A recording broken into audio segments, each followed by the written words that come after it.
Tout cela faisant que ce podcast ne s'adresse pas qu'à des élèves de classe préparatoire, je l'espère. Alors déjà, il y aura peut-être quelques anciens élèves de classe préparatoire. J'ai reçu un message de Charles, par exemple, qui m'indique, alors qu'il a intégré une grande école d'ingénieurs très prestigieuse, qui m'indique qu'il a acheté les œuvres de ce programme, donc, par envie de continuer à se cultiver. Bon, évidemment, c'est le message que tous les professeurs espèrent recevoir, que votre vie a changé grâce à la culture. Mais je reconnais là un profil qu'on trouve régulièrement, même s'il n'est pas le plus courant, d'élèves qui ne sont pas seulement soulagés de quitter la classe préparatoire, mais qui anticipent peut-être sur un enseignement en grande école qui sera moins intense en termes culturels, c'est un euphémisme, et qui finalement sont empreints d'une forme de nostalgie pour ces années intenses certes, mais finalement assez courtes, d'apprentissage intellectuel, culturel, humain, personnel remarquable, donc les classes préparatoires. Alors, quel corpus pour nous conduire dans cette aventure de réflexion et de prospective sur la démocratie ? Tout d'abord, 2 comédies d'Aristophane. On est à la fin du 5e siècle, début du 4e siècle. C'est dans cet ordre parce qu'on est avant Jésus-Christ.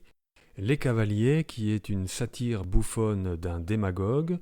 Et ensuite, L'Assemblée des femmes, qui, sous la forme carnavalesque du remplacement des hommes par les femmes, donc une sorte de travestissement de la démocratie.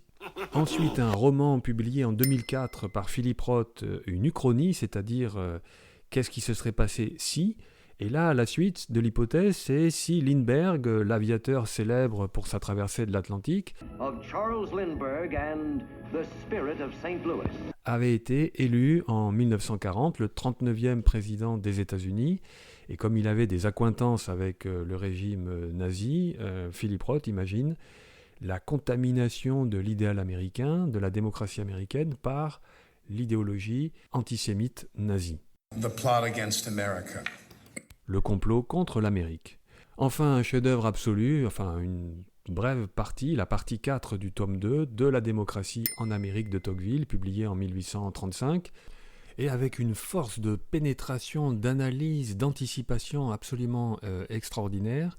Tocqueville met en regard la situation de ce qu'il découvre dans cette démocratie américaine qui est à la pointe des démocraties modernes à l'époque. Il met donc en regard ses observations et ce qu'il a emporté avec lui de la France post-révolutionnaire des années 1830. Et puis dans cette volonté d'ouvrir ce podcast au maximum, je déborderai de ce corpus du concours. Et aussi, pour finir, je peux ajouter que Tocqueville est un de mes fils conducteurs dans ma propre recherche sur un sujet que la démocratie traverse, qui est la transparence démocratique. Et j'imagine mal ne pas avoir envie d'en parler avec vous par la suite. Voilà, nous pouvons donc lancer la saison 2 de Podcast en prépa sur la démocratie.